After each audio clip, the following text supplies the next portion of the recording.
kemungkinan mereka belum tahu. Maka perlu banyak podcast bikin terang. Ya.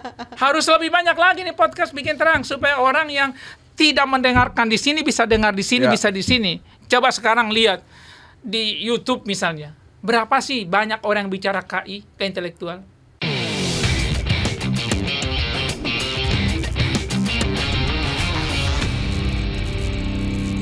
Kalau dia mau nagih langsung, Anda kalau mau nyanyi lagu saya, izin ke saya. Kalau tidak izin, berarti saya polisikan. Sekarang kalau mau diatur kayak gitu, di dalam undang-undang hak cipta itu diatur bahwa hak ekonomi itu ditarik melalui LMK dan LMKN. Karena kalau dia mau narik, kemudian kira-kira berapa harga yang dia tarik? Aturan dari mana? Aturannya kan dalam peraturan. Dasarnya apa? Dasarnya apa? Artinya berapa harganya? Nanti pasti gaduh di pasaran dong. Ya. Jadi harga itu sebenarnya sudah diatur dalam. Karena gini Pak Ilu, para penyanyi ini khawatir setelah kasus Agnes Monica itu. Ternyata Agnes Monica dinyatakan bersalah dan diminta untuk mengganti rugi 1 miliar kalau nggak salah. Ini kan masih prosesan, belum turun sampai ke PK kan? PK, kita lihat nanti kita lihat seperti apa tapi ini, ternyata bisa. Iya. Akhirnya membuat para yang lain jadi ikutan. Oh ya udah kita gugat aja yang lain. Jadi sebenarnya aturan undang-undangnya lah seperti itu, diserahkan kepada LMK. Dan di konser musik atau di pertunjukan itu sudah diatur juga 2% plus 1 kursi terjual itulah royalti yang harus dibayarkan. Itu dalam undang-undang, di dalam peraturan menteri ada. Ya, jadi berapa royalti untuk sebuah karaoke, kemudian berapa royalti untuk hotel dan lain-lain sebagainya itu sudah diatur, Pak. Ya, diatur di dalam peraturan Menteri Hukum dan HAM terkait dengan royalti. Nanti artis-artis atau para komposer pencipta lagu ini bisa ngecek nggak sih, Pak, di LMK ini udah berapa tabungan mereka? Nah itu yang belum tahu juga apakah sebenarnya harusnya ada apps dong, apps yang jadi itu. Mereka punya akun, password, tabungan saya udah segini nih, LMK betul. Mau nyairin apa enggak nih? Betul, betul. Nah itu yang harus dibikin. Sebenarnya yang perlu dibenahi pertama adalah namanya adalah pusat lagu dan musik. Itu masih ada dulu, ya. Jadi lagu ini siapa penciptanya? Ya, harus ada sistem yang mengatur itu sehingga ketika saya hadir sebuah karaoke, klik, oh ini lagu ini, oh ini ternyata lagunya Pak Ilu, langsung terhubung kemudian dengan LMKN, oh ini lagunya Pak Ilu dinyanyikan di sini, kan saya yang berhak. Tapi ketika lagu saya walaupun ada tapi nggak pernah didengarin orang, kira-kira bisa juga nggak berhak menuntut royalti? Ya itu dia, nah itu yang perlu. Nggak dinyanyiin nggak Nah dapet itu dong. dia, artinya itu yang perlu dibuat. Artinya adalah pusat lagu dan musik. Ini yang kita himbau kemudian nanti. Ini kan akan direvisi undang-undangnya nih dengan inisiatif daripada DPR. Undang-undang akan direvisi ya? Akan direvisi dan tata kelola daripada LMK ini juga akan diatur sedemikian rupa. Pas pilkada tuh Pak, hampir semua daerah kan aja menyanyikan lagu kan, Melayu, dangdut. Betul. Itu udah dijamin nggak terdaftar itu, nggak bakal tercatat itu. Nah itu dia. Jadi harus daftar mereka memang ke situ. Jadi kalau nggak daftar kan bagaimana tahu bahwa lagunya dipakai? Mungkin penegakan hukumnya kali Pak. Yang itu semuanya pokoknya tata kelolanya itu harus diatur. Tapi ini akan direvisi Pak ya? Direvisi Pak, ini udah inisiatif dari DPR. Ini menjadi perhatian penting daripada DPR. Ya, untuk kita akan revisi undang-undang ini. Ya. Ini Pak. Sebenarnya sudah banyak tahapan yang dilakukan. Tahun lalu kan ada revisi Undang-Undang Nomor 65 Tahun 2024 tentang paten. Iya. Sejauh ini dampak undang-undang tersebut terhadap kesadaran dan minat investor gimana sih Pak? Enggak, gini, kalau undang-undang inventor. Para jadi para penemu. Iya. Undang-undang paten itu kan baru disahkan. Ya, baru disahkan Undang-Undang Nomor 65 ini. Kalau bicara Undang-Undang 65 ya, kita tidak bicara undang-undang lainnya. Untuk melihat efektivitas daripada satu undang-undang kalau baru, apalagi undang-undang paten. Iya. Baru disahkan 6 bulan yang lalu. Sementara untuk menghasilkan sebuah paten itu memiliki waktu yang panjang. Kan harus riset dia. Jadi belum kelihatan sesungguhnya gimana dampaknya. Ya, kalau kemudian undang-undang itu langsung berdampak, kelihatan dampaknya. Tapi di dalam undang-undang itu telah diatur sedemikian rupa hal-hal yang tadinya di undang-undang nomor berapa? 13 ya. Undang-undang kan 13 2016 itu yang masih menjadi problem di dalam masyarakat, nah itu kita revisi. Ini Ya. hilirisasi paten itu apa ya, Pak ya? Iya, hilirisasi paten itu artinya gini. Ketika sebuah paten sudah didaftarkan, itu harus ada hasilnya. Sebenarnya komersialisasi. Oh. Iya. Jadi misalnya, Kalau nggak ada hasilnya gimana? iya kalau nggak ada hasilnya dia sebenarnya tidak mendapatkan apa-apa. Oh. Iya. Konsekuensinya hanya itu ya, bukan Iya, kemudian misalnya di-stop sekarang ya ada patennya. paten terkait dengan obat. Hmm. Yang namanya hilirisasi itu harus dibuat obatnya. Iya. Oke. Iya, itu namanya adalah hilirisasi. Jangan, udah saya daftarin aja dulu namanya, Ya, obatnya kalau- dibuat nanti kapan-kapan Apa gitu. nggak bisa. manfaatnya orang mendaftarkan produk ciptaannya ke patennya itu, Pak? Iya kan dia memiliki hak eksklusif. Jadi kalau orang pakai dia dapat Pertama kalau namanya adalah hak eksklusif itu adalah dia memiliki hak untuk melaksanakan sendiri, mengeksploitasi nilai ekonomi apa yang dia ciptakan apa itu. yang dia ciptakan. Itu yang pertama, hak yang pertama. Yang kedua adalah berhak juga memberikan kepada orang lain dan pada akhirnya dia dapat royalti. Jadi bisa ini mendaftarkan. Saya misalnya punya merek nih, ya, saya kasih kepada Mas Gaib. Ya, Mas Gaib bayar dong ke saya sesuatu. Misalnya sekarang kayak Alfamart, Indomart dan lain. Itu kan semuanya kan franchise tuh. Pemiliknya kan Franchise. Iya, iya kan? franchise. Kayak macam-macam lah, itu kan franchise, ya. Dia dapat royalti kan, Ya. bahkan dia jual sekian. Iya, iya. Dapat. Nah, itu keuntungannya itu. Yang ketiga, dia berhak melarang orang lain tanpa persetujuannya dan bisa diperdata dan dipidana. Oh. Ya. Itu baru negara hukum ya. Iya benar. Melindungi Dan ciptaan. ada juga ya betul. Ada juga dipidana yang diperdata. Ada sengketa-sengketa yang kita lihat ya kayak tadi itu ayam geprek tadi Iya, itu iya, kan iya, sengketa. Pak, kalau di luar negeri gitu ya. Itu Ini udah lebih terang atau belum ini? udah cukup. Udah, Iya makanya Tapi- jangan sampai gelap-gelap masih, Pak, masih aja. penasaran. Menuju nih, masih menuju. masih Masa penasaran. menuju dari Menuju tadi terang udah sangat Pak, terang nih. kalau di luar negeri minat orang untuk mendaftarkan hak paten yang dia punya tuh udah tinggi atau belum? Ya, kalau pertama gini, harus kita bedakan negara-negara yang baru lahir, negara yang sudah lama. Kadang orang membandingkan Indonesia ini dengan Jepang. Jepang itu mereka mengenal sistem paten ini, itu hampir Indonesia belum ada lah loh. Benar lah, dari tahun 1800-an sekian mereka sudah mengenal sistem ini. Jadi begitu bom Hiroshima Nagasaki mereka udah Iya Pak, benar sebenarnya sudah itu. Kita ini kan di Indonesia sendiri saya cerita tadi. Efektifnya itu baru mulai tahun 90-an ke sini baru berjalan dengan baik. Dan perlu diketahui bahwa Indonesia di antara negara-negara ASEAN untuk jumlah permohonannya itu relatif tinggi setelah Singapura. Oh, cukup tinggi ya berarti. Bukan cukup tinggi, sangat tinggi, Sangat Pak. tinggi untuk ASEAN ya. Iya, kita menerima permohonan di tahun 2000. Selama 1 dekade, saya ulangi lagi di sini karena mungkin tidak ikut di SAL tadi ya.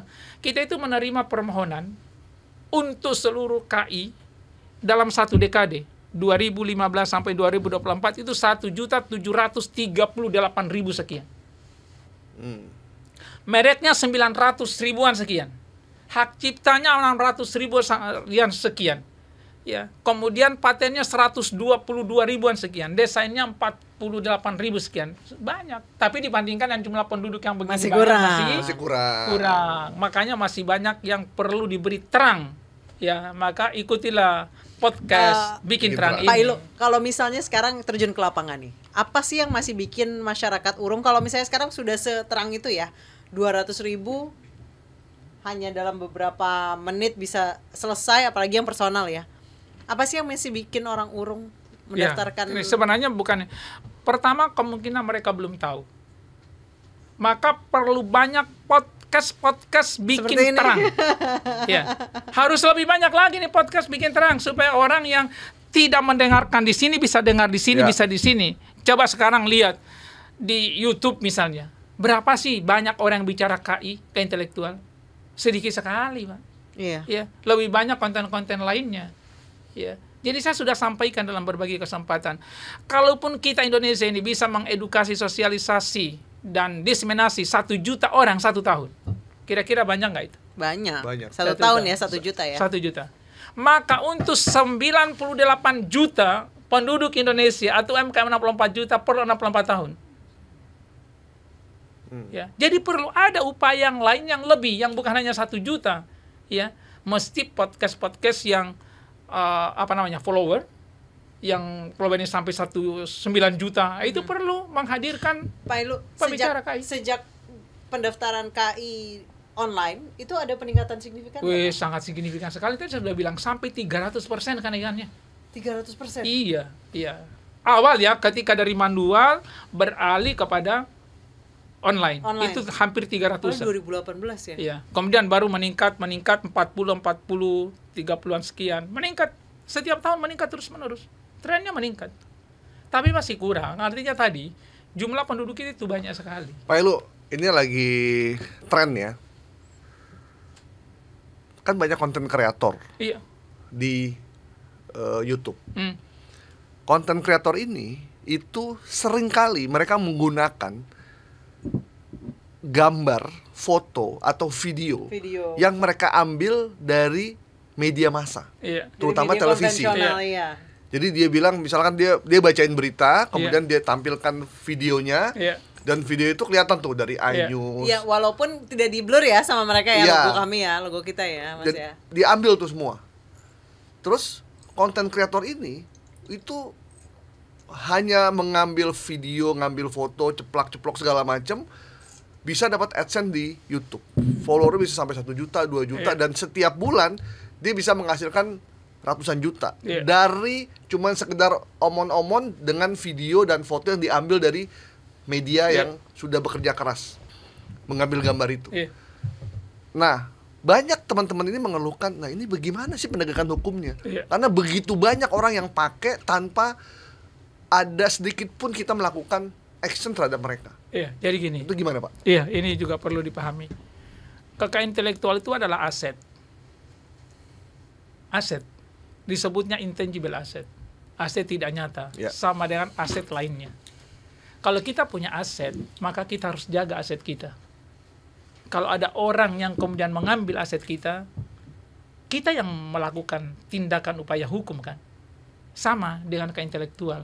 Itu seluruh deliknya adalah delik aduan. Jadi silakan lapor ke kita, ke DJKI, nanti kita akan tindak. Tapi ketika tidak lapor, kita kan nggak akan tindak. Jadi bisa lapor? Lapor, Pak. Bagaimana mekanisme lapornya? Tinggal kirim surat ke Direktorat Jenderal Intelektual, ini punya saya, digunakan oleh orang oleh ini. Akun ini, nanti kita akan panggil mediasi. Cocok nih berarti. Ya, kita akan panggil mediasi. Buat teman-teman konten kreator yang suka ngambil gambar video tanpa izin, lihat nih, ini udah dikasih tahu nih, Pak. Dan satu lagi itu kalau mengambil hak orang lain tanpa izin. Sebenarnya sudah ada, ini khusus untuk orang Islam ya. Di dalam fatwa Majelis Ulama Indonesia itu sudah difatwa bahwa mengambil secara tidak sah hak cipta dan hak intelektual lainnya itu adalah perbuatan dosa. Tercela itu Pak ya? Fatwa Majelis Ulama loh. Ya. Kadang orang suka, aduh dosa, nantilah itu Pak. Nanti. Orang suka ngomong gitu aja. Pak. Jangan kan itu kalau bicarainnya juga orang nggak sholat juga dia bilang nanti aja nggak apa-apa. Tapi kan nanti pasti namanya dosa tetap dosa. Konsekuensi hukumnya kalau nanti misalkan nih kita lapor. Iya. Pak Ilu, ini ada orang pakai nih di akun ini, ngambil gambar video sudah sampai 100 diambil. Terus gimana prosesnya? Kita panggil mediasi. Konsekuensinya? Konsekuensinya orang ini harus dia mengakui kalau nggak membayar. Kalau dia udah dapat keuntungan tergantung mau minta bayar berapa, dikalkulasi aja berapa kerugiannya. Ini menarik ini. Iya.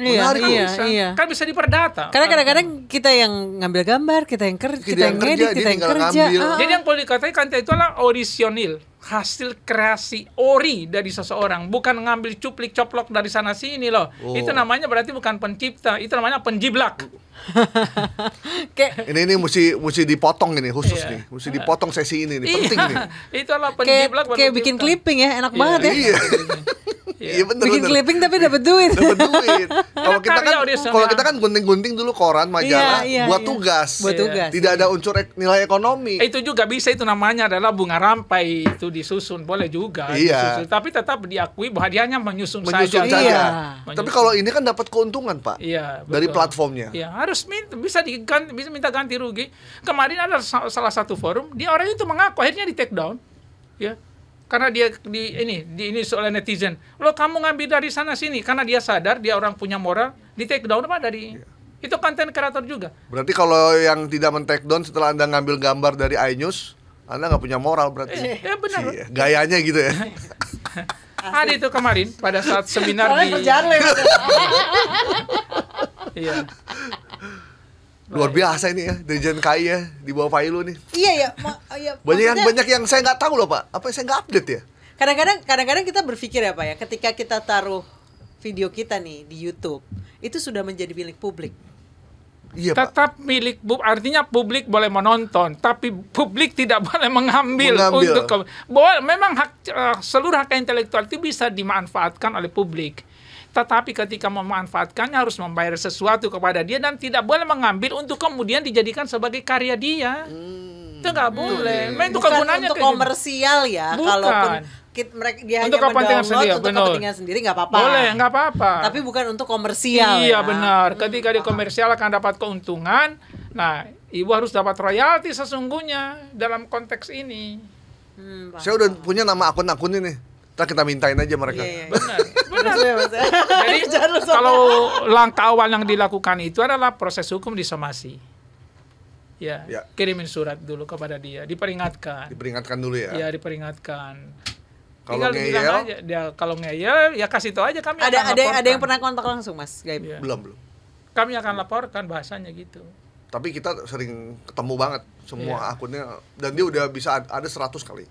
Ya. Dia Dan udah banyak mengunggah kalau konten itu, Iya. mengambil gambar dari berbagai macam TV. Itu tadi Iya, yang itu saya tahu itu. Betul, itu tadi yang kita diskusi sejak awal termasuk artificial intelligence ini yang mengambil kemudian dari berbagai sumber kan bisa jadi adalah dia menghasilkan karya yang sesungguhnya adalah melanggar hak cipta orang lain.